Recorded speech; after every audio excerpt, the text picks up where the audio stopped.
Hello guys, welcome back to my channel. आज हम बात करेंगे साइटोप्लाज्म के ऊपर। साइटोप्लाज्म सेल के अंदर साइटोप्लाज्म होते हैं, उसका इम्पोर्टेंट रोल क्या है और इसका फंक्शन क्या होता है, वो हम सब देखते हैं इस साइटोप्लाज्म के अंदर। तो साइटोप्लाज्म एक तरह का fluid content inside the plasma membrane. जो प्लाज्मा मेम्ब्रेन होते हैं, जो सेल के जो प्लाज्मा मेम्ब्रेन होते हैं, जो सेल की को कवर करते हैं प्लाज्मा मेम्ब्रेन, वो जो प्लाज्मा मेम्ब्रेन है वो क्या करता है, वो एक प्लाज्मा मेम्ब्रेन के अंदर जो फ्लूइड होते हैं उन्हें हम साइटोप्लाज्म बोलते हैं। प्लाज्मा मेम्ब्रेन के अंदर जो फ्लूइड इकट्ठा हो रहा है उसे हम साइटोप्लाज्म बोलते हैं। और इसको हम कैसे देख सकते हैं, साइटोप्लाज्म को हम माइक्रोस्कोप के थ्रू हम कैसे देख सकते हैं। जब हम सेल को स्टेन करना सीख रहे थे, ऑनियन सेल को जब हमने स्टेन किया था, या फिर हम ह्यूमन के जो चिक सेल होते हैं उनको स्टेन किया था, तो हमें डिफरेंट शेडिंग्स कलर की मिल रही थी इस स्टेन के अंदर। ठीक है, हमें जो स्टेन होने के बाद जो सेल का जो कंपोनेंट है अलग अलग दिख रहा था। सेल का कंपोनेंट अलग अलग जो कंपोनेंट वो विजुअल हो रहा था, क्योंकि डिफरेंट स्टेनिंग की वजह से कोई ऑर्गेनल्स का जो कलरिंग हुआ है, जो स्टेन उसने लिया है वो ज़्यादा था और ज़्यादा ब्राइट चमक रहा था। कुछ ऑर्गेनल्स ऐसे थे जो कम स्टेन ले रहे थे और वो कम, उनका जो कलर था वो थोड़ा कम था। कलर का जो टेक इंटेंसिटी बोल सकते हैं, या फिर हम बोल सकते हैं कि कलर जिसने उसने रिटेन करके रखा है वो डिफरेंट तरह के कलर हो सकता है, डिफरेंट शेड होते हैं, शेडिंग होता है। डिफरेंट शेडिंग्स में हमें ये दिख रहा था, साइटो ऑर्गेनल्स दिख रहे थे। उसी तरीके से अगर हम साइटोप्लाज्म उस सेल को अगर हम देखते हैं, कलर स्टेन को, जो स्टेन किया हुआ जो सेल है, अगर हम उसे देखेंगे तो साइटोप्लाज्मिक जो रीजन होगा वो वेरी लिटिल स्टेन होगा, बहुत ही कम लिटिल स्टेन होगा उसके अंदर, मतलब कि कम लिया हुआ होगा। जो कलर का जो प्रॉपर्टी है, कलर रिटेंशन करने का, वो थोड़ा कम लिटिल स्टेन। ठीक है, अब हम बात करेंगे जो the cytoplasm is the fluid content inside the plasma membrane. हम बोल दिए हैं इट ऑल्सो कंटेन मेरी स्पेशलाइज्ड सेल ऑर्गेनल। साइटोप्लाज्म के अंदर बहुत सारे स्पेशलाइज्ड सेल ऑर्गेनल्स होते हैं जो कि specific function for the cell. Each of this organelles perform a specific function for the cell. ये जो साइटोप्लाज्म के अंदर बहुत सारे सेल ऑर्गेनल्स मिलते हैं। इट कंटेन, हम लिख सकते हैं, it also contain many specialised cell organelle, बोल सकते हैं हम। It also contain many specialised, it contains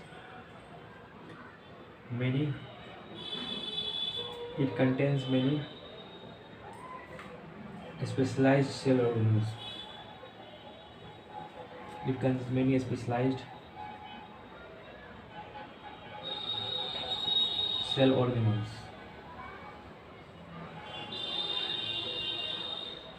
which perform a specific function for the cell. Which each of these organelles perform a specific function for the cell. अब हम बोलेंगे cell organelles are enclosed by membrane. ये जो cell organelles होते हैं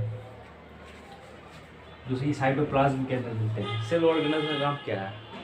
cell organelles क्या करते हैं, ये एक तरह का ऐसा स्ट्रक्चर है जो सेल के अंदर मिलता है, साइटोप्लाज्म में मिलता है, और ये जो स्ट्रक्चर है वो एक स्पेसिफिक फंक्शन करता है। वो सेल के लिए कुछ स्पेसिफिक फंक्शन करके देगा ताकि वो सेल के लिए बहुत इम्पोर्टेंट काम में आ सके। ठीक है, तो सेल ऑर्गेनल्स जो होते हैं वो कहाँ पाए जाते हैं? साइटोप्लाज्म में पाए जाते हैं। ठीक है, तो अब हम बात करेंगे on the other hand eukaryotic cell have nuclear membrane as well as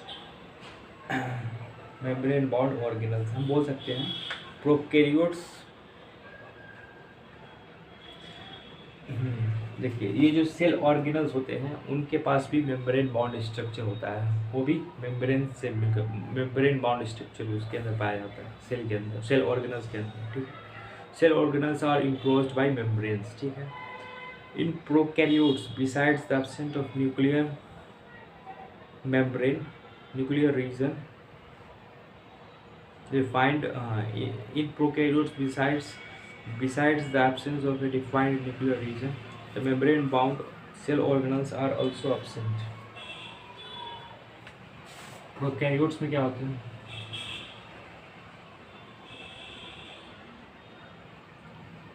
prokaryotes have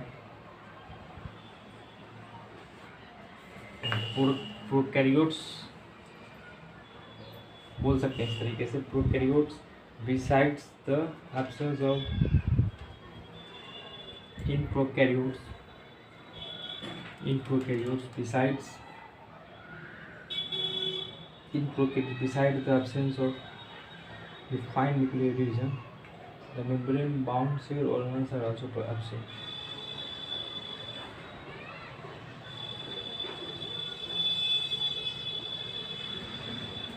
In prokaryotes, besides the absence of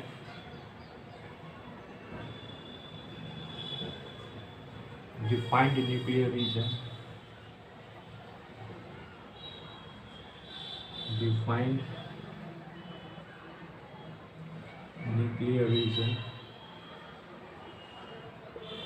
in prokaryotes, besides the absence of defined nuclear region, cell organelles, the membrane bound cell organelles are also absent।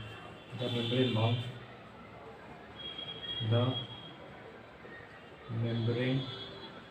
bound cell organelles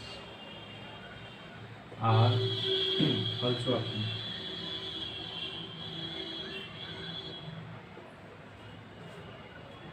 prokaryotes के अंदर क्या होते हैं? एक तो defined nuclear region नहीं होते हैं, वेल डिफाइंड नहीं होते न्यूक्लियर रीजन, और दूसरी बात जो उनके अंदर जो साइटोप्लाज्म के अंदर जो मेम्ब्रेन बाउंड ऑर्गेनल्स होते हैं वो भी नहीं एब्सेंट होते हैं।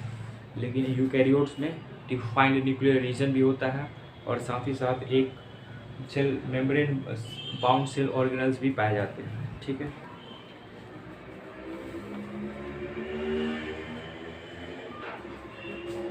ये मेम्ब्रेन बाउंड होने का मतलब बहुत सारा इंपॉर्टेंस हम ये भी बोल सकते हैं कि जो स्ट्रक्चर मेम्ब्रेन बाउंड होती है सेल के अंदर या जो वो बहुत इंपॉर्टेंट रोल प्ले करती है सेल के लिए, ठीक है। वो कुछ ना कुछ फंक्शंस को परफॉर्म करती है ताकि वो जिस सेल के अंदर है उस सेल के अंदर कुछ फंक्शंस को इम्पॉर्टेंट फंक्शंस को परफॉर्म करती है वो मेम्ब्रेन बाउंड स्ट्रक्चर, ठीक है। अब हम बात करते हैं वायरस के अंदर क्या होता है कि किसी भी तरह का जैसे मेम्ब्रेन बाउंड स्ट्रक्चर नहीं मिलता है, तो फिर ये मेम्ब्रेन बाउंड स्ट्रक्चर वायरस के अंदर नहीं मिलता है। लेकिन जब वायरस जो है वायरस के अंदर do not show any characteristics of life, virus अपने अंदर देखो ये जो मेम्ब्रेन बाउंड ऑर्गेनल्स होते हैं या फिर जो मेम्ब्रेन बाउंड स्ट्रक्चर जो होते हैं इनका सिग्निफिकेंस क्या है मेम्ब्रेन बाउंड होने का? मेम्ब्रेन जो स्ट्रक्चर मेम्ब्रेन बाउंडेड स्ट्रक्चर जो होते हैं उसका सिग्निफिकेंस बहुत ही इम्पोर्टेंट होता है, क्योंकि अगर जो डेड ऑब्जेक्ट है डेड नहीं, वायरस क्या है? वायरस के पास मेम्ब्रेन बाउंड स्ट्रक्चर नहीं है, लेकिन जब वो सेल के अंदर जाता है तो मेम्ब्रेन बाउंड स्ट्रक्चर नहीं है तब लाइफ शो नहीं कर रहा है। लेकिन जब वो सेल के अंदर जाता है तो सेल क्या करती है, वो अपना सेल का जो मैकेनिज्म होता है उसको सेल के अंदर जो एक्टिविटी चल रही होती है उसको क्या करता है वायरस यूटिलाइज करता है और अपने आप को रेप्लिकेट करना स्टार्ट कर देता है वायरस। जिससे कि हम बोल सकते हैं कि वायरस के अंदर पहले तो ऑर्गेनल्स थे ही नहीं, तो उसके अंदर कोई कैरेक्टरिस्टिक्स ऑफ लाइफ नहीं था। लेकिन जब वो सेल के अंदर आया किसी लिविंग सेल के अंदर, तो वायरस क्या किया, अपने आप को रेप्लिकेट करना स्टार्ट कर दिया। कैसे? वो लिविंग प्रॉपर्टी दिखाना स्टार्ट कर दिया। रिप्रोडक्शन एक लिविंग प्रॉपर्टी है, तो वो कैसे दिखाना स्टार्ट किया? तो वो ऐसे दिखाना स्टार्ट किया क्योंकि उसके अंदर वो इसने हाईजैक कर लिया सेल के फंक्शन को हाईजैक करके, और वो क्या किया अपने आप को रेप्लिकेट करना स्टार्ट कर दिया। तो देखिए सेल मेम्ब्रेन का होना बहुत इम्पोर्टेंट है। अगर लाइफ एग्जिस्ट, कोई भी अगर लाइफ एग्जिस्ट कर रहा है, उसके अंदर लाइफ है, तो एक मेम्ब्रेन बाउंड स्ट्रक्चर उसके अंदर मिलेगा ही मिलेगा। Significance of membrane can be illustrated with example of virus. समझ रहे हैं, इसका सिग्निफिकेंस है सेल मेम्ब्रेन का। ठीक है, अब हम बात करते हैं cell organelles. Every cell has a membrane around it to keep its own content separate from the external environment। Cell organelles की अब आज हम बात करेंगे, इम्पोर्टेंट रोल। चलिए इसको मिटा दें।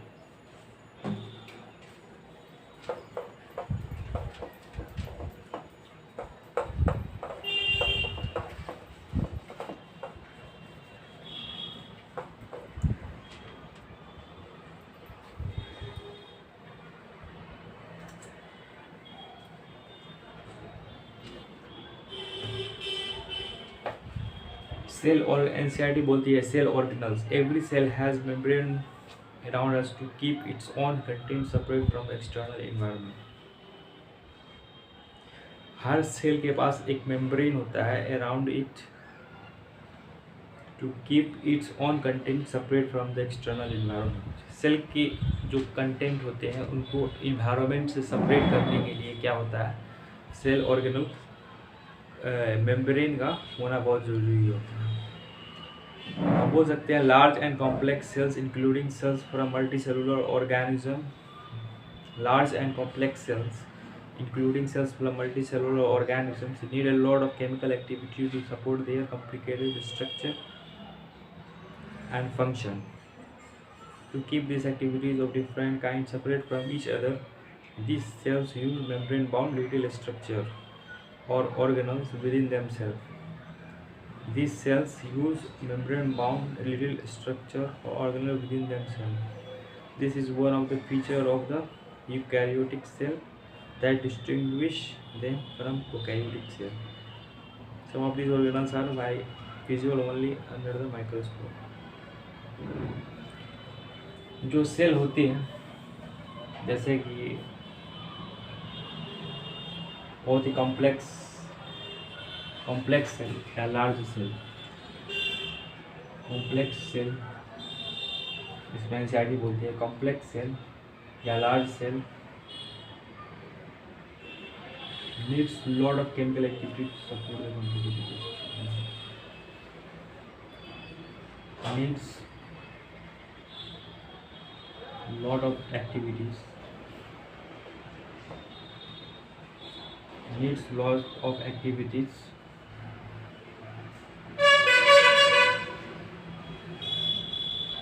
needs lot of chemical activities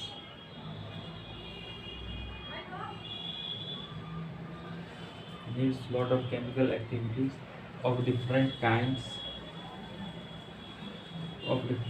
separate from each other to support the complicated structure. To support the complicated structure of something, support their chemical activity to support their complicated structure function. Complicated structure and function.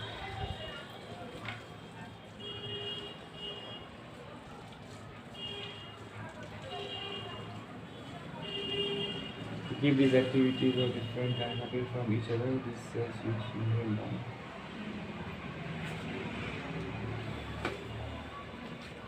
देखिए बोला गया है इसमें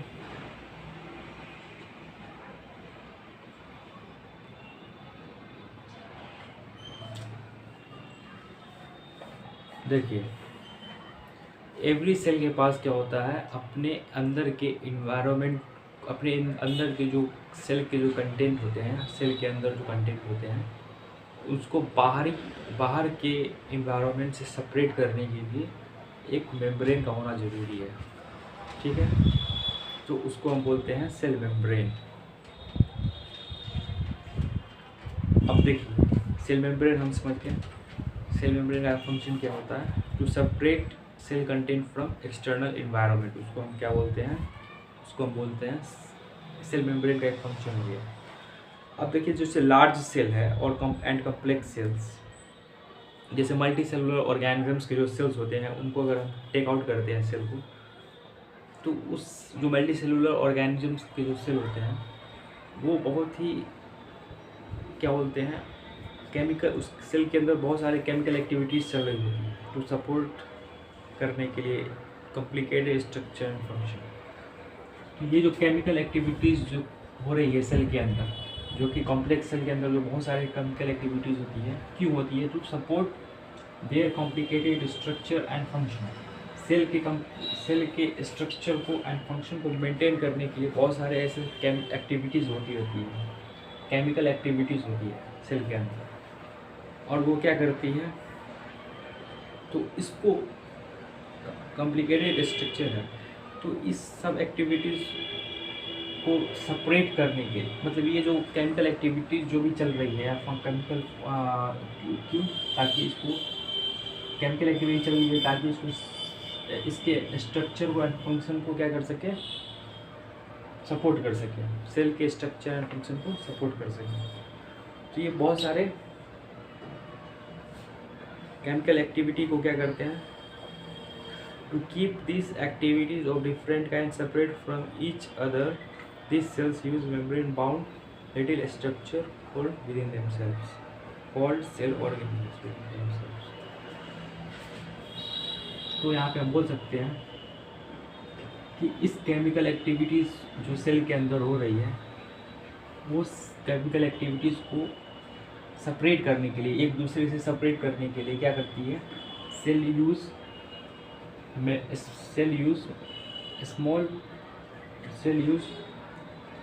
क्या करती है, cell different kind of cell use एक second फिर से बहुत इंपॉर्टेंट बात बोलने जा रहा हूँ।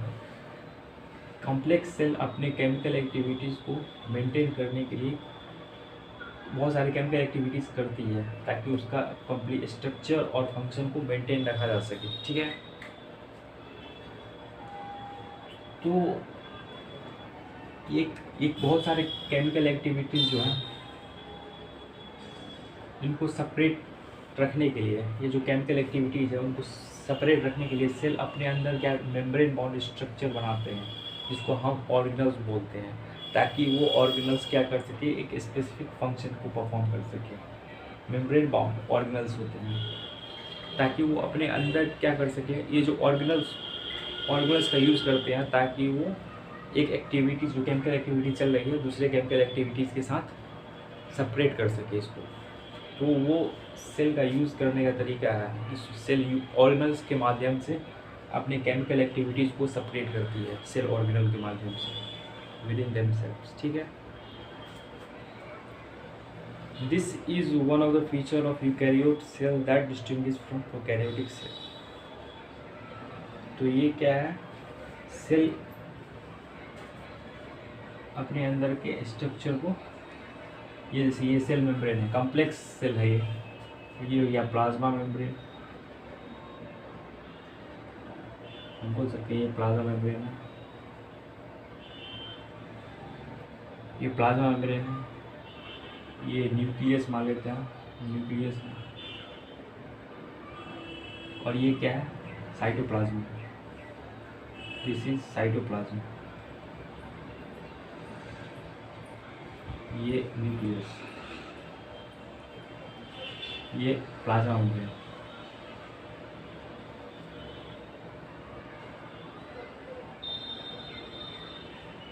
अब देखो सेल के अंदर बहुत सारे ऐसे केमिकल एक्टिविटीज़ होती रहती है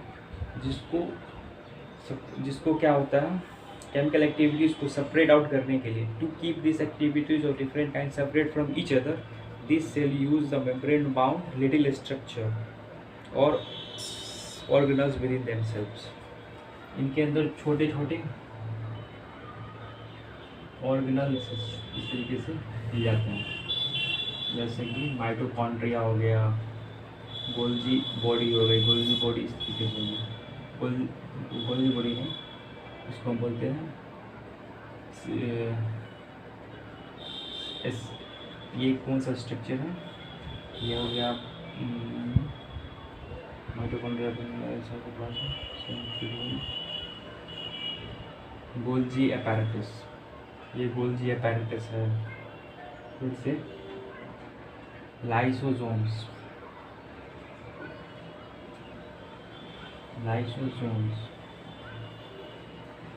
Golgi body, Golgi apparatus, Golgi apparatus, ठीक है। फिर से यहाँ पे rough endoplasmic reticulum,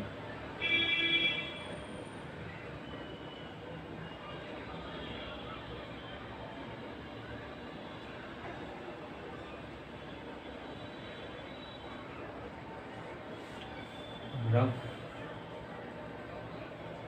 endoplasmic reticulum.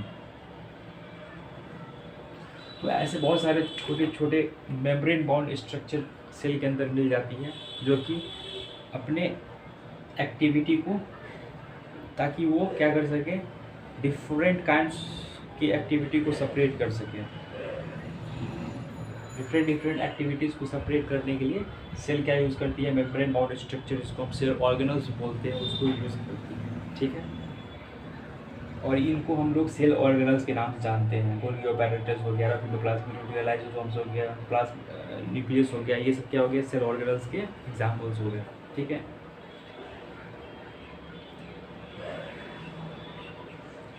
तो ये हमें इम्पोर्टेंट समझ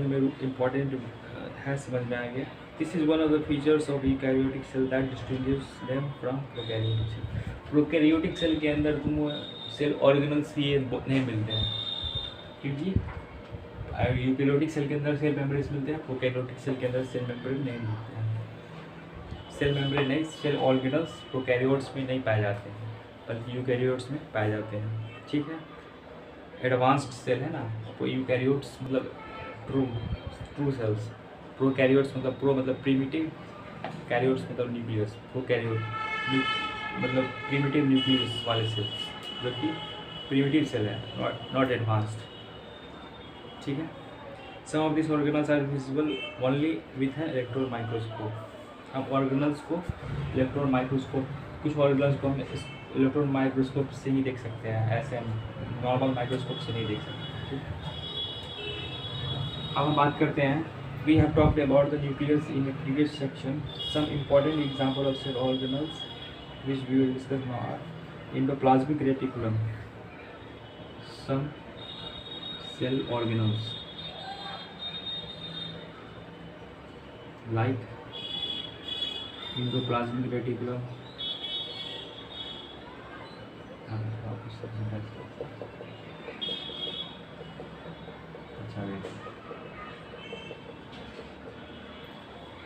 तो एंडोप्लाज्मिक रेटिकुलम, सेकेंड में होगा Golgi apparatus,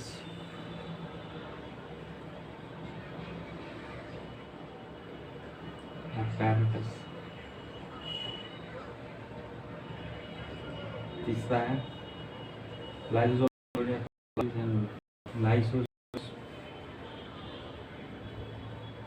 lysosomes, mitochondria,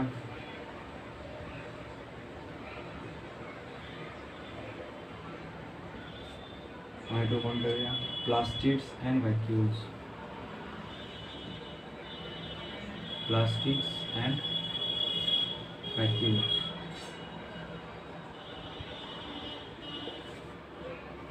they are important.